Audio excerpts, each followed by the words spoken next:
This is a Mitsick Tributaries production, brought to you by the Maine Indian Tribal State Commission. Mitsick Tributaries is our vehicle for narrative journalism and storytelling in support of the Commission's work to improve tribal-state relations. We work to secure a future where all value Wabanaki self-determination, Wabanaki cultures are preserved and lands protected, and the mutual well-being of tribal and non-tribal communities is promoted through education and relationship building. You can visit us on the web at mitsc.org/tributaries, where you can find more information and episodes of our videos and podcast.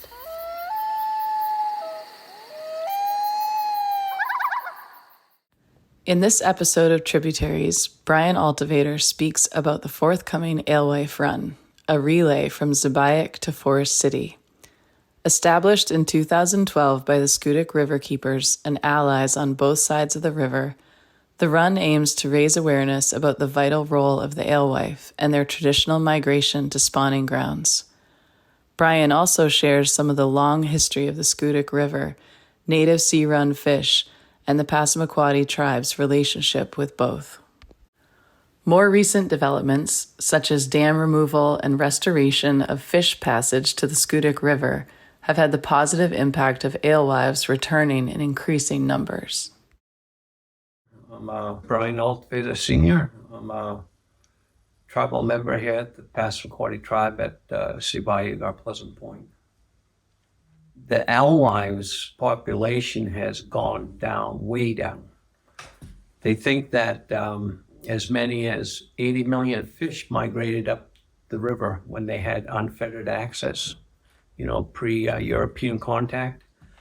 And then after they started damming it and polluting it and overfishing it, in 2002, when the fishways were blocked in the St. Croix River, with the respective dams, they counted only 900 fish. Yeah. So they were really in trouble. And so, Dale Mitchell, eloquently put in our language that alewives are in trouble now. When we were in trouble, they fed us. So it's our turn to take care of them and allow the river to be open so they could go up to the lakes and other parts of the river, the many lakes in the St. Croix River, and spawn, and then return to the sea. And so we decided to do an Alewife Run, and to bring awareness, because there was a lot of rumors out there that were talking about the alewives are going to hurt the bass fishing, and they're going to basically kill the sports fishing for fresh water. And that's not true. Any lake or watershed that has a good, healthy run of alewives, they do much better than some of the places that don't have that. And one thing about an alewife, they don't grab or hook, they won't do that. There's no thrill to catching them, and they're kind of a bony fish. They're also called river heron. The river heron is basically the blueback heron and alewife. The shad is a much larger and bigger cousin of the alewife. But in the St. Croix River, there were 11 species of fish that were impacted when they put the dams in the river. Salmon hasn't been in the river for, I couldn't even tell you how long. And so, we relate to the alewife as a keystone species, the fish that feeds all. And we figured if we bring back the alewives, then that would help the ecosystem and all the things that live off the alewife, that eat alewife. And one thing about the alewife is they're an oily fish. So another species of fish, we'll say the size of an alewife, that isn't oily, you need to eat 3 times as much to get the same nutrition that you would out of, one alewife. So it's a high energy food source. And so what we talked about was, our goal was let's have an Alewife Run. Let me back up a little. As early as 2010, I went to Eddie Bassett. I said, you know what? We got to do something about this fish. I says, there were thousands of them at the base of the dam trying to get up off river. And it was heartbreaking to see that. I said, I think what we need to do is see if we can get the river opened up. And so that's when, he was talking about doing a video on it, and he spent hundreds of hours on it. And so a bunch of us got together.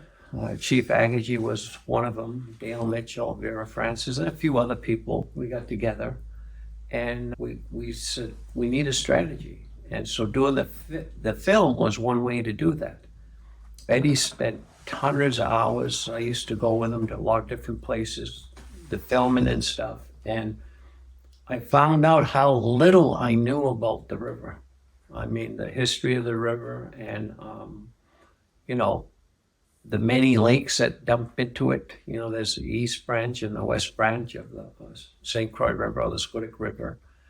And so we got together, and then we said, let's get the tribe on board.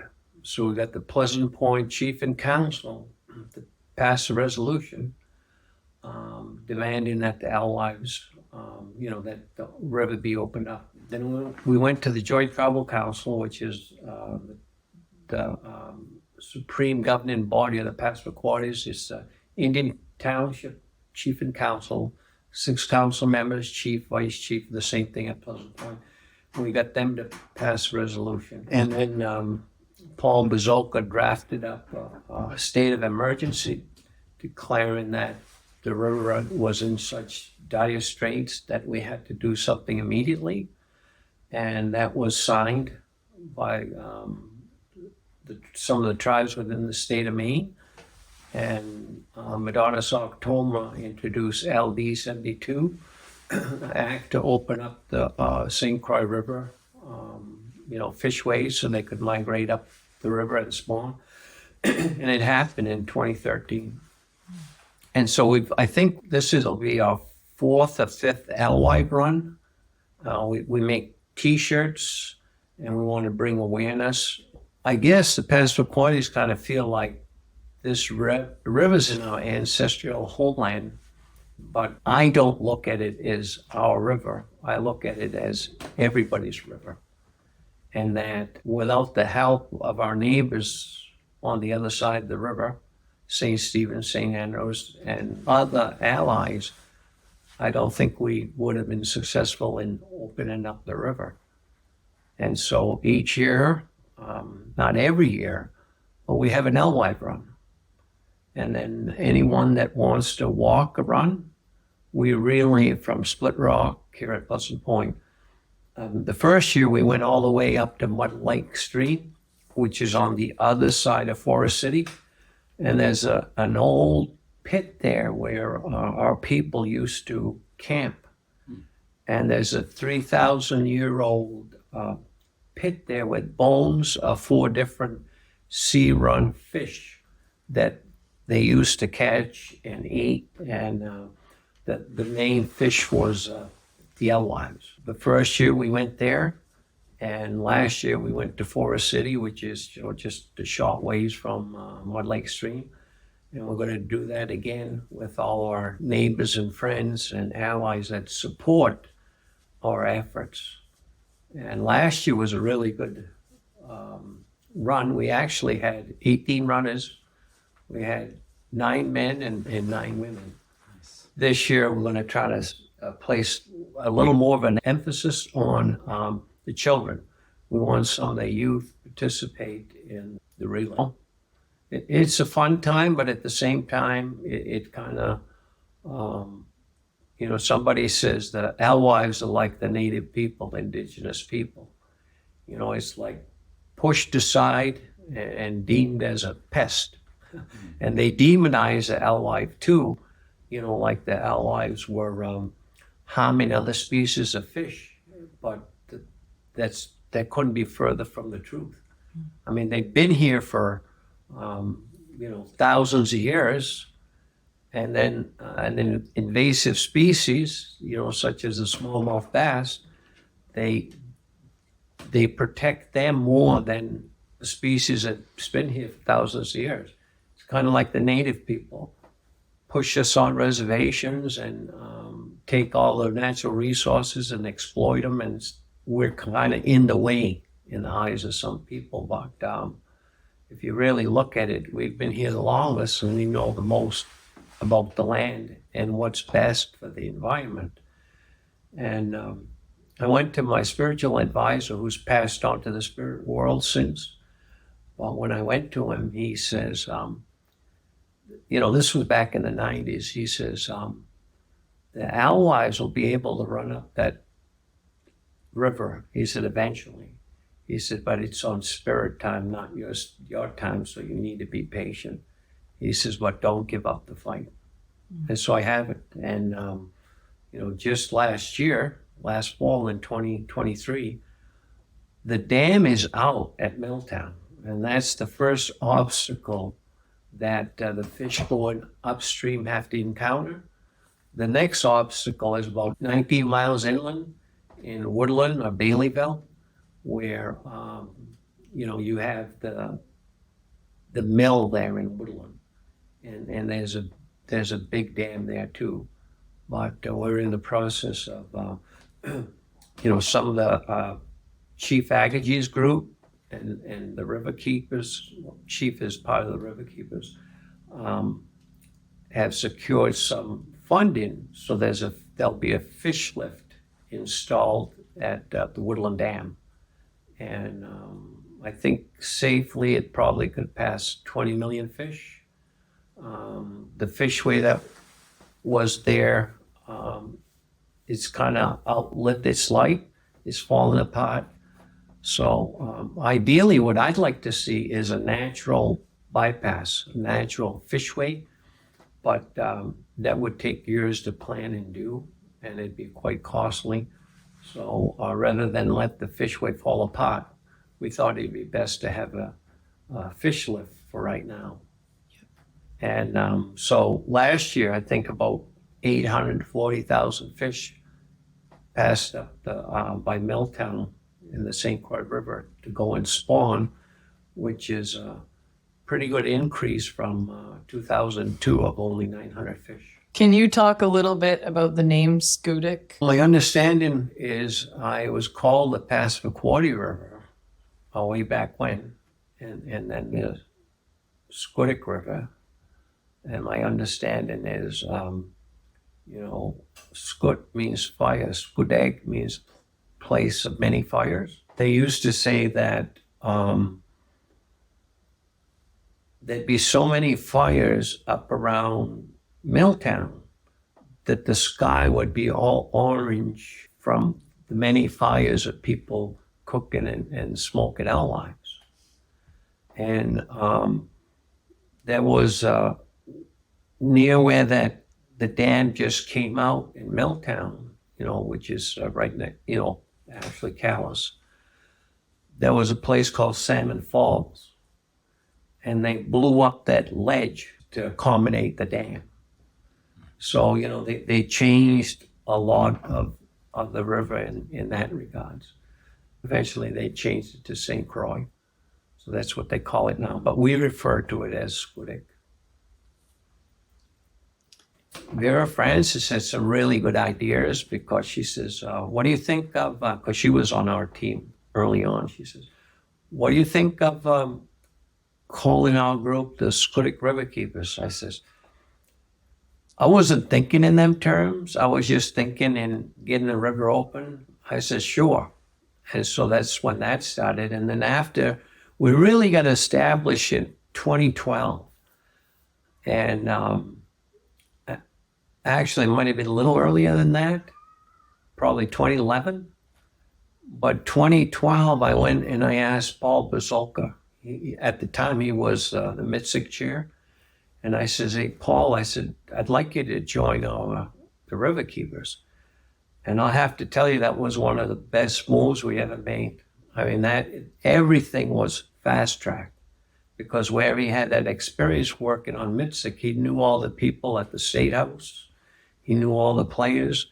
And, you know, he knew he had really good strategy. And, you know, without Paul, we probably would have been several years opening up the river. So he was a big help. And so we've managed to, you know, do a lot of positive things, you know, not just open up. To me, it was huge, decommissioning the dam in Milltown and having that demolished. But there's been a lot of other big things happen. You know, I know Eddie Bassett has worked with, while he was working for the Environmental Health Department here at Pleasant Point, he actually got it so the Magara Walk stream, that alewives could go up there. And I think the alewives can go all the way up to Cranberry Pond in that area, and the flowage there in the Moose one where is before they couldn't. And we've actually trucked alewives to Howard Lake and other lakes, ponds in the area. So yeah, there's been some really good stuff going. And if you told me 10 years ago that alewives could get in West Grand by Grand Lake Stream, I'd say it would never happen, but they can get up there. And we're working on the Canadian side too. So there's been some really good movements going on. And a lot of people look to the RiverKeepers as the expert of the rivers because, you know, there's been a lot of scientific research done and studies and stuff like that. And it's continuing now. So, yeah, it's some really good things have happened.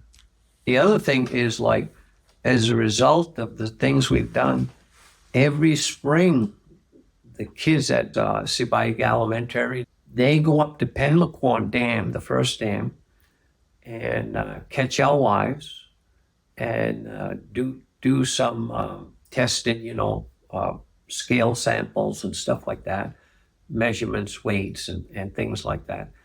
And then they catch a few of them and they fillet them, and they take them down to Sips Bay and cook them. So it's, you know, getting the kids involved in the school is, you know, something that I really enjoy seeing. One of the things that we did last year in Passamaquoddy, they had these, you know, pipes by the fishway, and as the fish swam through those pipes, they were being counted. They had a counter there and stuff. So when Eddie Bassett was checking them, a shad was stuck in one of those pipes because it's too big. And I think to have a bypass or a fishway, lifts, whatever, so it can accommodate all species of fish that migrate up the river. You know, the largest species, you know, salmon and shad, you know, and, you know, I guess there's striped bass in the area. And so, you know, those largest species of fish that won't be able to get through those small pipes that they have there. So that was one of the things that we, you know, one of my concerns about the fish lift in Woodland at the mill is to make sure those pipes are big enough, you know, so the largest species of fish, should they get through there, it can accommodate them. I don't know if I'll ever be around to see it, but it'd be nice if during our ceremonial weekend, we could eat our own salmon out of our own river. This year it's going to be May 25th. We're meeting at Split Rock here, you know, at Pleasant Point, right by the boat launch or boat landing. And we'll be running to Forest City. And we'll probably gather there 5:30 in the morning. And so what we do for the people on the way that are supporting us, they don't have to show up here. We could meet them in, you know, on the way en route, you know, whether they're Robertson, Calais, or wherever they may be, Woodland Township, Princeton, you know. And sometimes we have people show up, they'll run a couple legs and they're all done.